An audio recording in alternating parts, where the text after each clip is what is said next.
Ladies and gentlemen,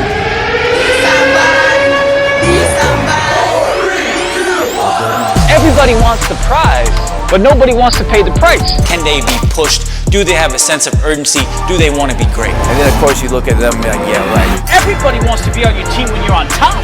I saw the angel and the marble, and I carved until I set him free.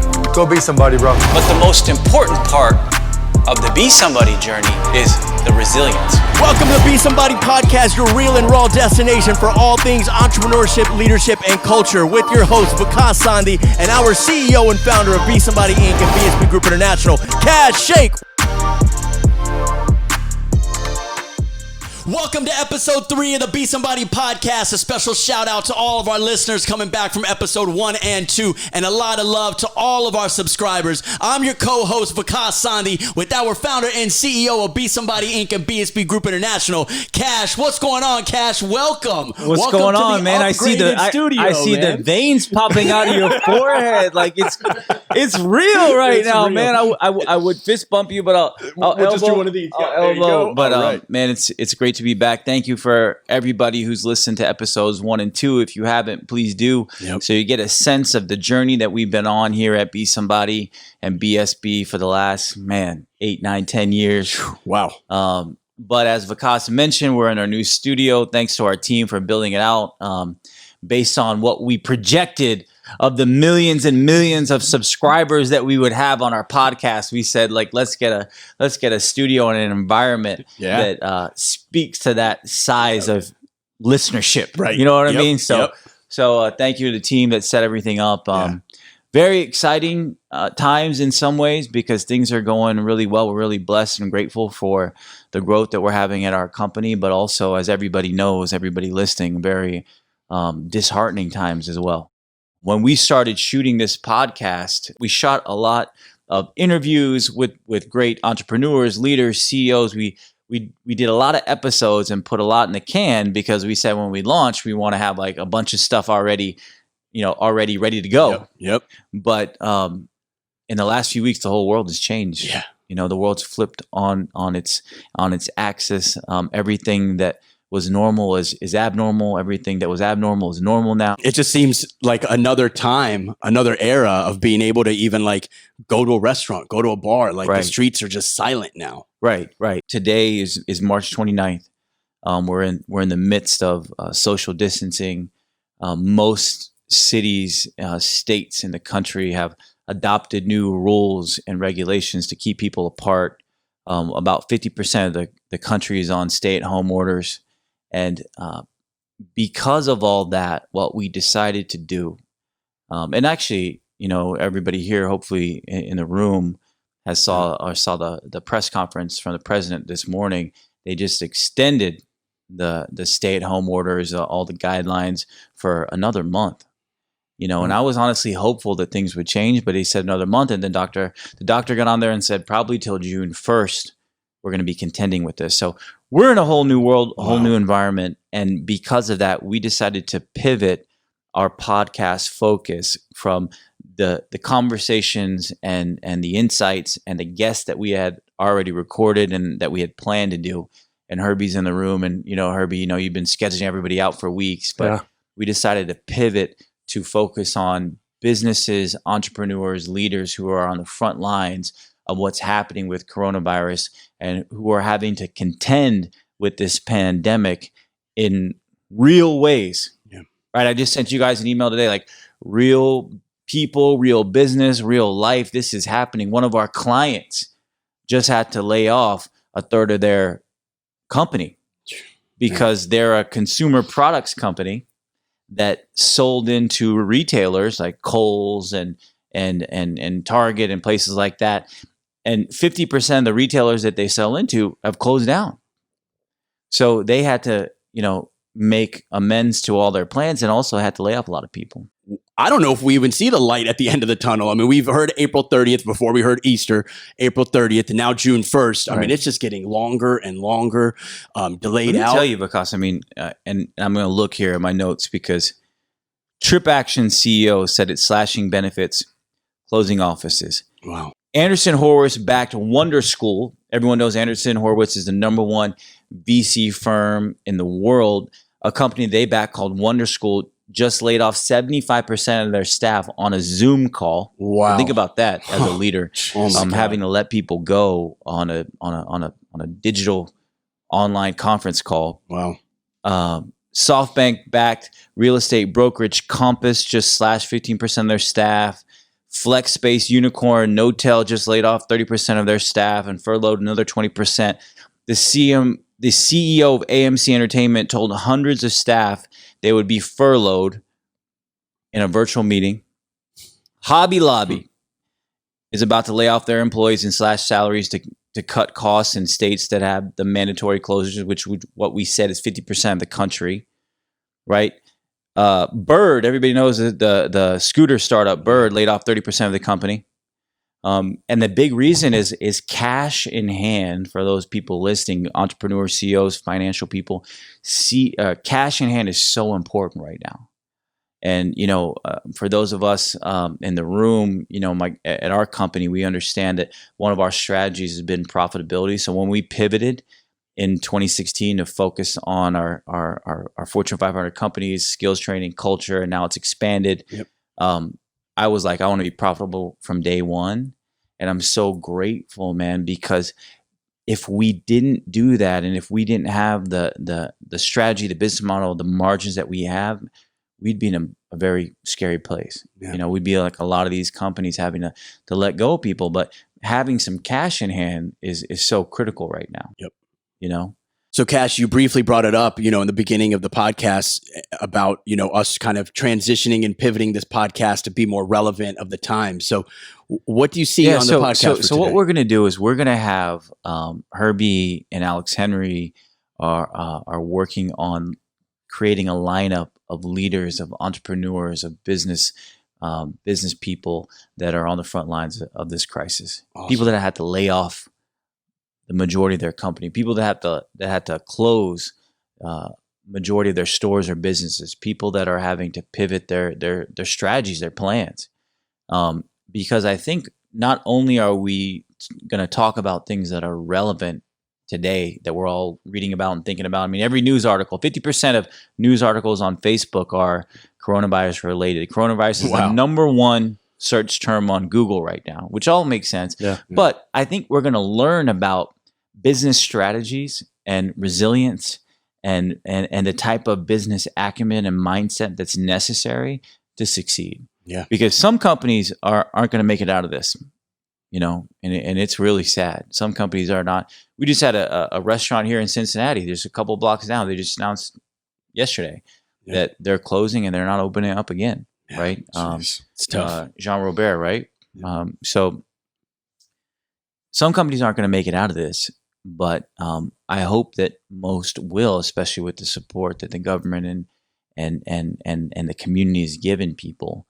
But I believe there's going to be some strategies that people learn and discover and unearth in themselves that are going to help their business for years to come. For us, I mean, I'm learning a ton. I mean, I'm learning a lot about, worst case scenario, how to manage things, how to pivot our plans. I mean, look, 70% of what our plans were, our projects were, have been cut as well. Gone. But what we did was very quickly create an action plan for each one of our clients that presented a new recommendation of how we could drive the business during the COVID-19 crisis. Right. And for most of them, knock on wood, we're going to move forward with them because we were, strategic in how we were talking about them. Right. Yeah. But today, we're going to have a guest on. We went to college together and I couldn't stand this guy, man. Oh, man. We used to literally hate each other, but somehow through the beauty of social media, we got connected and I watched for years,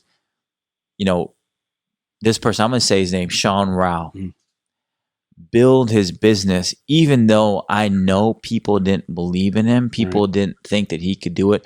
Build it from the humblest of beginnings to now one of the most successful hospitality entrepreneurs in Texas, and then growing from there. Because everybody here knows that he's expanded his business to include healthcare, telehealth, building an amazing product called Halo Recovery, which I'm sure we'll talk about in episodes in the future, that helps with productivity and recovery. But I'm going to let you, of course, Vikas, do what you do with the intro. But I'm really inspired by Shawn and what he's doing, and more importantly, how he's thinking about protecting and taking care of his team and his employees during this crisis. Right. He is an entrepreneur with over 15 years of experience in the hospitality industry and has built this business to now have over 17 hospitality concepts in America with over 440 employees. And they did just over $22 million last year. The co-founder and CEO of SynGroup out of Dallas, Texas, Shawn Rao. Sumit, we got Shawn on the line? Sean's on the line. All right. Shawn, what's going on, brother? What's going on, Kash? Good to talk to you. Man, don't you love it when Vikas gives you an intro, man? It's like living out our childhood dreams of being on the Houston Rockets, man, just coming through. Coming right out of the tunnel. Busting the warm-ups on. Crazy, just the breakaways or anything, either that or WWE just walking down. Yeah, you're right. Vikas is more WrestleMania than NBA. That's true. People have actually asked me to do the Royal Rumble thing again, but no more. Well, Shawn, thank you so much for taking time out of your busy day, night. I mean, shoot, it's 9:12 p.m. Eastern right now for us on a Sunday. So I know you've been grinding, man, because when we texted earlier, you said you've been on calls all day. You're on the front lines of the businesses that are contending with this pandemic of coronavirus in hospitality, man. So we're really looking forward to hearing from you, learning from you. Yeah. But maybe we start out, Shawn, with just you giving some background on kind of where you started and how you built your business up to that $22 million company that you have today. Yeah, as you mentioned earlier, me and you have known each other all the way since college. Whether we were friends or not, we all had our own little goals. When I left college, I was in finance and banking, and I always knew from the beginning I really didn't want to work for anybody else. And I just kind of waited for the right time. I was 24 years old, and I knew that the banking finance route wasn't the way to go, and I always wanted to help people. That was something that was really important to me. But I wanted to kind of control my own fate, control my own destiny, and that's when me and my business partner decided to open up our first hospitality concept, which was a members-only nightclub. And honestly, it just kind of trickled down from there. We had this grand vision that we were going to put 50 nightclubs in all the biggest cities, and we learned quickly that's probably not the best way to scale. And it was throwing a lot of things at the dartboard at first, but being 24 years old and starting it, all you had was time and work, and you just had to keep kind of fine-tuning what we were doing. And then that kind of elevated to opening up restaurants 3 years later. And at that point in time, we knew kind of the plan we wanted with the company. We wanted to make sure that, we had something scalable and we could provide an experience to all our guests that, was better than everyone else's. And, we honed our skills in from there on out, and we opened one after another, concept after concept. And that's kind of where we are today. And what are the restaurants that you guys own today, Shawn? Well, Social House, America Gardens, those are the two main ones that branch out into all sorts of spectrums. And then we have management agreements with a whole bunch of other ones that are all around as well. So, and then that's also branched into med spas, which we have gotten a part of too. That's kind of hospitality, medical. We're all over the board when it comes to everything hospitality. That's one of the biggest things that I think has been awesome to watch, Shawn, with what you've been doing is being successful and then expanding into different verticals, different industries, learning from a place like restaurants and saying, okay, what can we take from the customer service aspect or the ambiance aspect, and how can we take that to a spa concept, or how can we take that to a different concept? And now you're moving into telehealth. So how has, that process of learning from industry to industry influenced you or help you grow your business? Well, I think the big thing is who you surround yourself with. I think you definitely are the product of of the 5 people you're around. And I've had some really, really good mentors. I've had some really, really good colleagues. I've had some really, really good peers that have done some amazing things in other industries. And you kind of take the best of what these other industries kind of have to offer. And you take, I mean, even you, for example, when you started the Besomebody platform and you started from the ground up and you went city to city and whatnot, I took a lot of those sort of principles and applied it to some of my hospitality things about, about passion, whatever it is. And so you kind of, when you're an innovative mind, and I like to call myself that, you take the best of the best and you always want to apply it to the craft that you're doing. And if you can take a little piece by piece, you can always evolve and you can always learn. And I mean, if you're not learning constantly, I think you're going to end up flat. And that's what I just try to do with my company. Well, it's crazy because I remember like in the old days, 2013, 2014, 2015, when I was building the original Besomebody platform, we always do the mental math on social media. And we always, no matter what anyone says, we look and see who's loving our stuff, who's supporting. And I always saw you supporting Shawn. And I was like, what is this dude supporting me? After we used to we used to go at it back in college. And, honestly, I was very like humbled and grateful for that support. And I started looking at what you're doing and started supporting you. And along the way, as the ups and downs occurred, you were always that voice to either tell me, hey man, I'm inspired by this, or I really know that what you're doing is the right thing. Keep going, keep pushing, keep working. And when we pivoted the company from the original experience platform to the early beginnings of where we are today with jobs trainings and working with Fortune 500 companies, I was raising money at the time. And you were like, and I was even asking you for some money. I was like, hey, bro, can you invest? And you're like, no, bro, I see that you have a path right now to build this shit on your own without raising money, without being beholden to any venture capitalist, to any investor. Go for it. Go through the tough times and build on your own. And honestly, Shawn, like that advice was so powerful, and I'm so grateful to you for that, because I really believe that's one of the main reasons we are where we are today, because we didn't take that extra money, even though investors wanted to invest. Even you said you'd put money in, but you were like, you know what?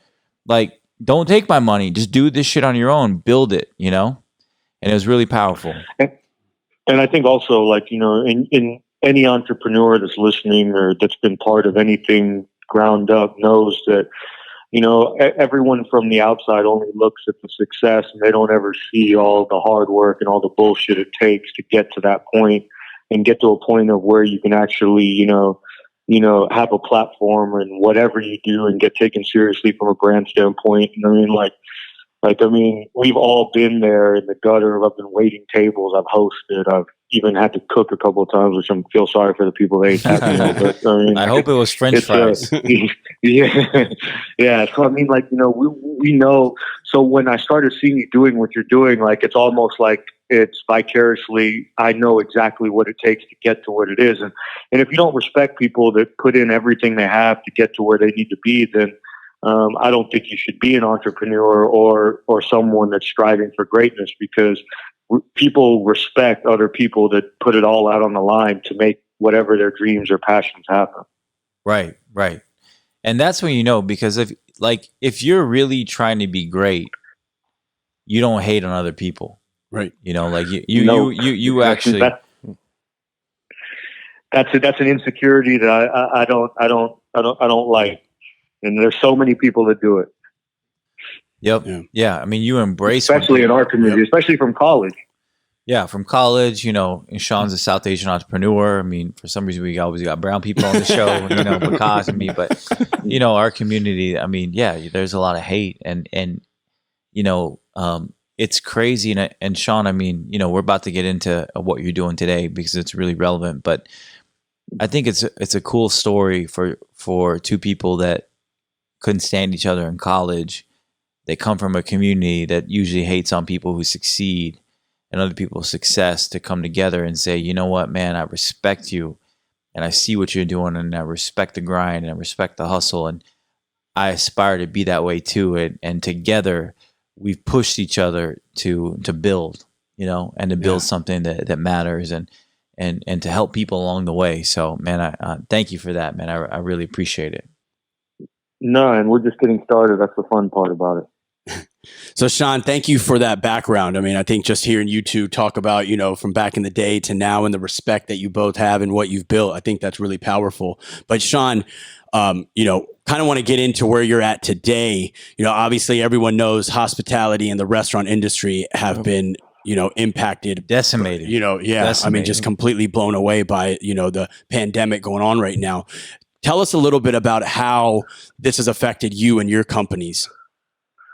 Yeah, so it's crazy because, 45 days ago, if you would have told me this would have happened, I would have pretty much laughed in anyone's face. I can't even believe the swift and fast turn it's taken. And it's been completely devastating because after the mandated shutdowns, we had to lay off about 200 people, Wow. and we had to completely.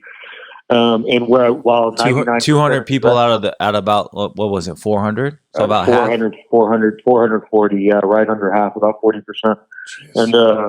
And so we are fortunate, and I'm sure we'll talk about how we pivoted the business a little bit just to sustain a little bit of income and revenue. But every restaurateur knows, and anyone that's focused on hospitality knows that March, April, May, and June are the busiest months out of all of them, and you kick off the spring, the weather starts getting good, people start getting out, especially a lot of my concepts are outdoor based. So the revenue lost is substantial, and more importantly, there's people out of work without any sort of turn because the situation is so fluid. We don't know if they're going to release a lockdown on May 1st, May 30th. Every day the data changes. The president has a press conference every day, and the message is one thing one day, another thing another day. So, everyone's kind of on their feet, and it's fluid, and we're just kind of adjusting to that day by day. But my main priority is to make sure my employees get taken care of. More than me and my business partner have foregoed any salaries for the next 90 days, any distributions, and any income we make, albeit small, is going to go directly to try to take care of the employees and get them as normal as possible. Because it's been in the news so much lately about layoffs and people losing their jobs, I feel like we've almost become desensitized to it. But you had to lay off nearly 50% of your company. So how did how did you handle that? What did you say? What was the process? Obviously it was not the easiest day or the easiest situation to do. I think a lot of it's based on hope. A lot of it's based on the fact that this is temporary. This isn't a. Did you do it over a phone or video, or how did you do it? We had to do it a virtual. We had to do a virtual kind of town hall thing where I got on and it displayed, and then it feeded to people that got on, similar to like a Zoom meeting. Because no one's going to have 200 people at this point in time, gather in one place. So it all got streamed, and there was a message, and then there was a Q&A at the end of it. And obviously people are frustrated. They're sad. They're disappointed. But I think that the message I wanted to convey, number one, is hope, and number two, that we know that things are down right now. I've always been a fighter myself. I've been through a lot of stuff that kind of prepares me for this. And I look at the future, but we have to prepare for right now. We have to make sure they're taken care of. And so that's what we're trying to do. We're trying to make sure they have the least impacted experience as possible, because fortunately, we've done some really good things these past few years to be able to take that sort of risk on and help them out. And that's really our number one focus, is the employees, because the hospitality workers they live off tips. They live off of week to week. They live off of month to month. It's this is their time where they were going to make the most money. So they are being impacted greatly. And any help anyone can do themselves with support local restaurants, buy gift cards, get carry out, do whatever you can wherever you are to help these guys, because they're the ones that directly get 99 to 100% of their revenue is completely vanished. When you had to basically have the company go, what was the strategy or thinking behind that? Because I know that you said that the employees were and are the focus. Did you say, hey, after this, we're going to bring you back, or this is to enable you to get unemployment benefits, or what was the strategy? Yeah, so they all have a standing offer to come back once the mandate is lifted, assuming they want to come back, and they're all free to file unemployment immediately, so they can get some sort of solvency income. They all got up to date on their payroll, so whatever they worked, we paid.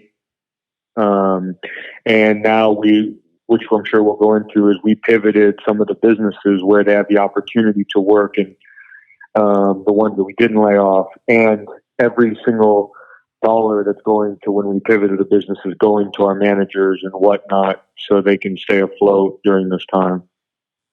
Yeah, so let's talk about that. So basically, you had to shut down all your restaurants. Yep. And Yes. and we saw very quickly on social media, because of course we follow you and your companies, that you started to pivot from a restaurant to almost like a marketplace concept. So can you share a little bit more about the thinking behind that? Yeah, so I mean, we got the mandate. I mean, I forgot when the actual date was, and we assembled. Obviously, we have curbside, we have delivery, and we have Uber Eats and whatnot. We have those options, but then we were realizing that everyone has those options.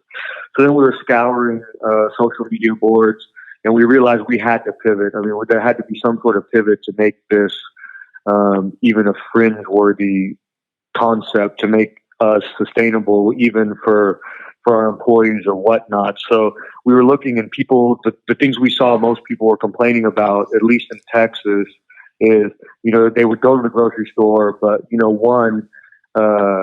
it'd be completely packed. So, the cause of spread of Corona or any sort of, pandemic, it kind of scared them, because, there's 800 people in a grocery store. I mean, it's easy. Everyone's touching everything, et cetera. It was kind of scary to people, at least initially. And then secondly, they were risking themselves doing that, but they didn't really know what they could find at the grocery store. So, i.e. toilet paper being gone, sanitizer, meat, whatever. So we said, look, why don't we just create a mini market? We made a pivot in about 18 hours. We spent like 3 days. We spent like 3 days just not sleeping and creating menus, creating protocols. So we created this market menu, because we can go straight to the food distributors and get pretty much anything a grocery store can. And so now we created an online tool or a call-in tool where we send out the menu. You can order whatever you want, and it will be there. You pick it up, and you don't have to worry about talking to anyone. You don't have to worry about a crowd full of people. We stagger the order pickup time, so no one's interacting with anyone else. Everything is completely clean from a sanitary standpoint. And fortunately, it's gone a lot better than I thought it would. Is it the regular customers of your restaurants that are coming to support, or they're incremental new customers? I think we've been getting a lot of incremental new customers, because I think everyone universally is going through this problem, and I'm competing with a much less of a base that's doing this aside from the groceries. So I think if people want to feel safe, they want to know that if they're going out to a grocery store and they want 5 pounds of chicken breast or buns or milk, they want to make sure it's there. And right now they're shooting in the dark with the big box grocers. So something a little boutique, they're willing to pay a little bit of a premium on that. And we're also, like, Texas just passed, you able to sell alcohol to go. So that's been a huge seller. We're like pre-batching margaritas in gallons and selling them in Moscow Mules and whatnot. Oh, cool. And, people are just... Vikas wants 3 orders. Do you ship to Ohio? I wish I could. I'll check on that. I'll send you 10. Let us know. Well, man. But yeah, that's kind of the stuff we've been doing just to honestly just stay afloat and be the best version of ourselves during this time. So when this passes, we can get moving again.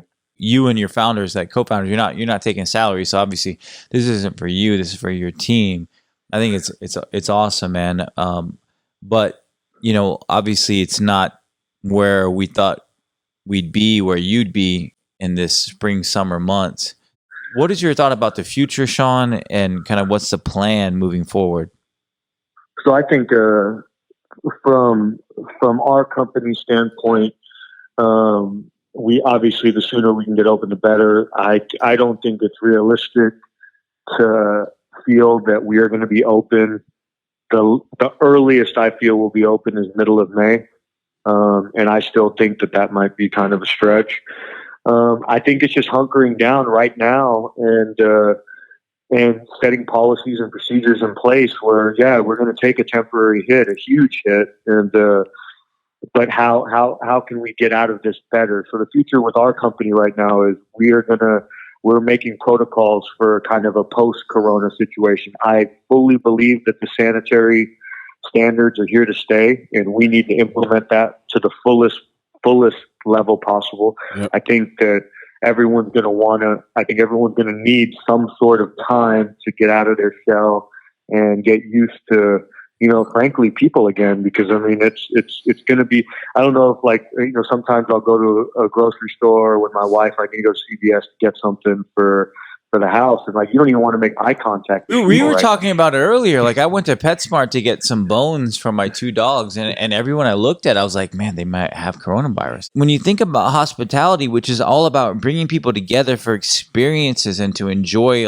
communal behavior, honestly, Shawn, I mean, it's going to take some time for people to get used to it again. Don't you think?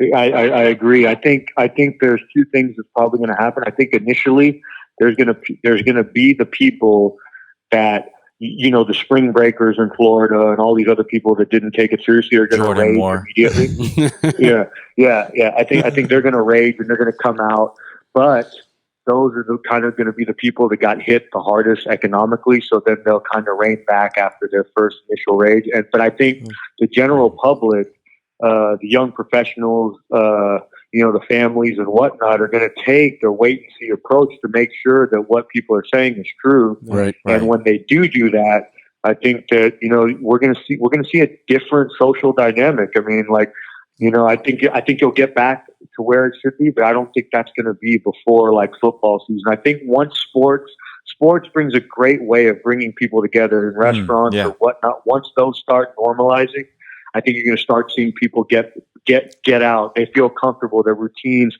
because everyone's routine, no one knows if it's a Sunday or a Wednesday or Tuesday. It's just no one knows. I told my team the same thing. Saturday, Sundays, same as Monday, Tuesday. Yeah.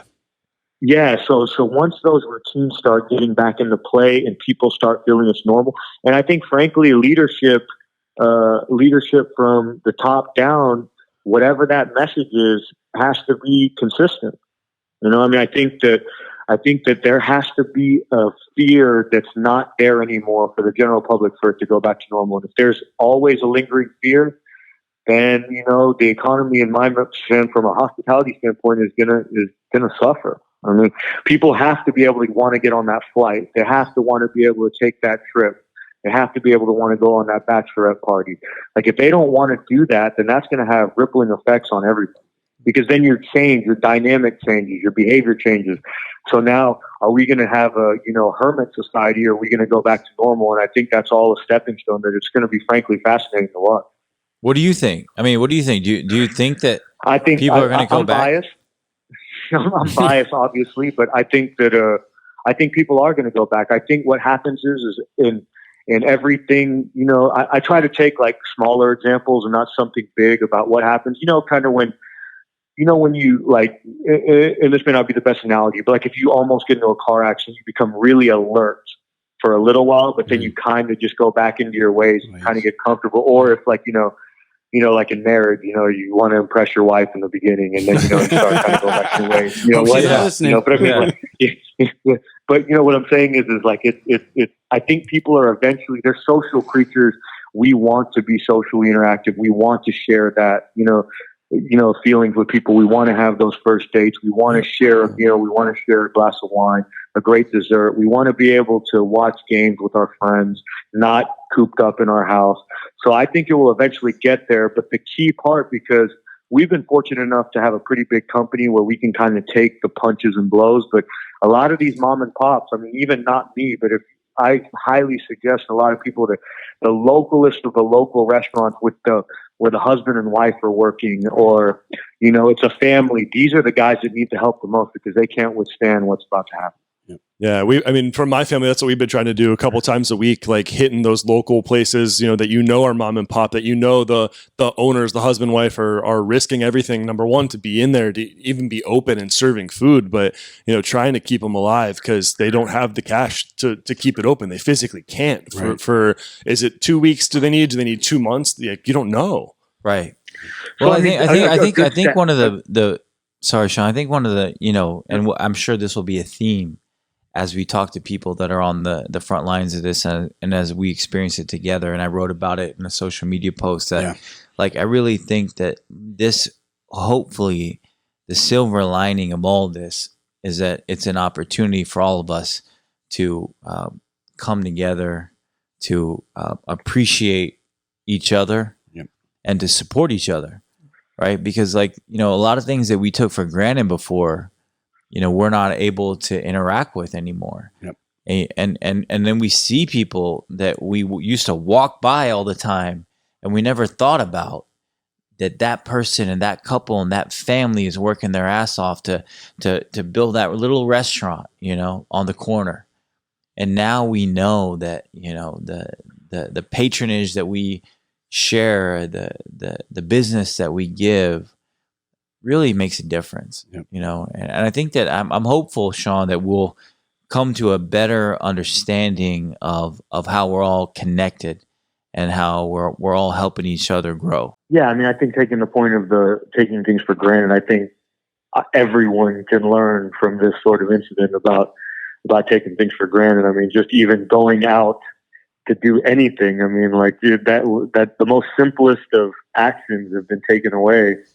And there's a ripple effect and a consequence for all of that. And I think that moving forward, if we can learn anything from this one, we have to support the people that supported us, and everyone kind of intrinsically supports each other in an economy and in a community in one way or the other.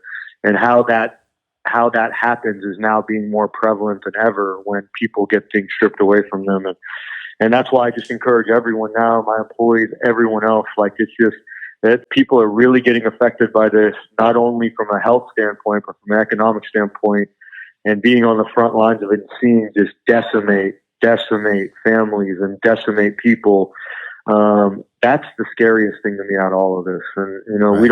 You never want to, I have a newborn son, and I can't even imagine another family trying to figure out how they're going to feed their child or where they're going to live or what their next 3 months and the fear that must entail. And I don't wish that upon anyone. And the faster we can get away from that, the better everything will be. But, those are some of the things that people take for granted every single day that are not a given right now. And it's just sad, but we have to fight through it as a leadership in our own companies, and people just have to make the best out of, what's going on right now. And then, in the future, we'll get out of all this. We've gotten out of everything else that's come in our way. We'll get out of this too. So well said, Shawn. And what I'd love to do to finish, because you mentioned something at the beginning, that leadership is so important. And I would love to hear what you think is, or what you believe is the most important aspect of leadership in a time like this, particularly when you're leading a company of people, 400 people, 4,000 people, 40,000 people, 400,000 people, whoever it is, whatever it is. At a time like this, what's the most important part of leadership right now? I think right now, I mean, it's integrity and doing what you say, because so many people need hope, right? And you as a leader, you're the one that's responsible to provide that hope. And you're not going to provide hope giving a mixed message. So I'm a big believer and a big proponent is whatever your plan is, you have to execute that plan, and you have to come up with a plan 3 steps before someone thinks about you coming up with a plan. So when it's time, like it is now, you got to have that solution for your employees so they can have hope. Because if they don't have hope, everything else will crumble in their lives. They're already losing income. They're already unstable. They're already this. If they don't have hope or a purpose, then it could really get bad really, really fast. So I think providing hope, but providing hope in the form of integrity. I'm not just saying, oh my God, everything's going to be great, but I don't have a solution for everything being great. I think that's BS, and that's actually worse. You have to be able to provide hope for your employees, and you have to be able to provide leadership in the form of integrity. Because if you don't have the integrity, then that hope turns into anger and scorn, and then you've lost everything. You know what? You're the type of leader that people need and that we're inspired by, man. And I'm so glad that on this first episode where we talk about coronavirus and the impacts that it's had on businesses and people, real people, real families, that we got to hear from you, man. So thank you so much for coming in, for calling in, Shawn, and thank you for what you're doing for your team and your employees. And we're behind you, man. We believe in you. And you told me one thing that you didn't mention on the show today, but you said, hey, man, this is what we're made for, part of you is excited about it, because you said, you know what, like everybody can be successful when times are good, but like this is what I'm made for when times are bad, to step up, be a leader and be a role model and show people what it means to be resilient and persevere. And that's what you told me, man. And it gave me goosebumps when you told it to me. And I'm really proud and grateful to be your friend and excited for what you're going to build, man. So thank you. I know it's great, man. And I mean, just to end off, like, I think the resilience is key. And to everyone out there, I mean, like me and you have been through it. I mean, like you don't realize how powerful your mind is if you just put your mind to it. I know it sounds cliche. I know it sounds stupid, but man, I mean, I can't even tell you, like, if you just get that laser-like focus right now and you grind down and you have a plan and you execute that plan, when all this ends, you're going to be in a much better position than most everyone else, because, we can only control what we can control, and our minds can take us to a place in the future where it's nothing but happiness. And, this will pass just like everything else. And I wanted to say a couple of things. Anyone in Texas that's affected, that's in the service industry, can email maketheworldbetter@thesynGroup.com. We've had a charity that's paid it forward ever since, with my foundation, that's put about 500,000 in the streets for the last 4 years. Awesome. If they email us with what their situation is, we've allocated $50,000 for service industry people. So we're gonna help some people out in the Dallas area, and also we set aside, for which I'm sure we'll talk about in the future, the Halo Fund, which is allocating $50,000 as well for people that are affected, and that'll be an application process online. They'll be ready in about a week or two. So I just want everyone to know that they keep their head up. They're gonna make it, man. This thing isn't gonna last. We're all gonna be great in 4 or 5 months. Awesome. Thank you, Shawn. Man. Thank you, Shawn. Thank you for joining us today and telling us a little bit about, what you're going through. We wish you, your company, your family the best. Please stay safe. And thank you, man. We're all here for you. Take care, brother. Absolutely. Yeah, you too. You guys take care. Thanks for having me. Yep. Okay. Wow. That was powerful, right? Man, it's so real when you talk to people who are actually going through it, Real stories. I feel grateful. We only have about 20 people at our company, as you guys know, and we don't have to lay anybody off. We get to be in this together. And I sent a note to you guys last night. Yep. And I said, look, a lot of people are going through a lot of things, and let's make sure that we show the gratitude and the awareness and the appreciation of where we are through our work ethic. Yep. Let's work harder than we ever worked before, because there's a lot of people that don't have the opportunities that we have. Right. Yeah. So Kash kind of talked with Shawn about this a little bit more, but when we heard Shawn about the hope and the integrity, but from this conversation, from everything going on, what's your big one takeaway that you'd like to share with all of our listeners? really, because I think the main thing I took away from Shawn and honestly, a lot of people and a lot of businesses that are doing great things right now is the importance of leadership. You know, the importance of being able to stand out in front of the situation, of the crisis, of the circumstance, to stand in front of your team and your employees, and to be able to clearly communicate the goal, the vision, the mission, and also be authentic in the understanding of the crisis at hand, and say, look, guys, like, this ain't shit we ever thought of before. Right. You know, this is something new. We never experienced this before. We didn't dream of this before. Shawn said 30 days ago, 20 days ago, we didn't think this was possible. Yep. But, you know, here's what it is. Number one, here's the facts. Number two, here's the priorities. And 2A, 2B, 2C is, I care about you. I care about your family. I care about the people that you care about, right? Because that's how we're all staying in it together. Yep. And number three is, here's the plan for us to weather the storm. And I think that type of leadership, that type of clarity is so important in times of crises. And when I look at Shawn and what he's doing with his team, you know, having to lay off half the people, with all those companies we listed off in the beginning of the show that have to lay off people and contend with these crises, man. I mean, it's tough. It's tough. It's tough. But I know we'll get through it. I want to be on the front lines of it. I want to be in the front lines of helping and the front lines of recovery and the front lines of saying, you know what, guys, it's time.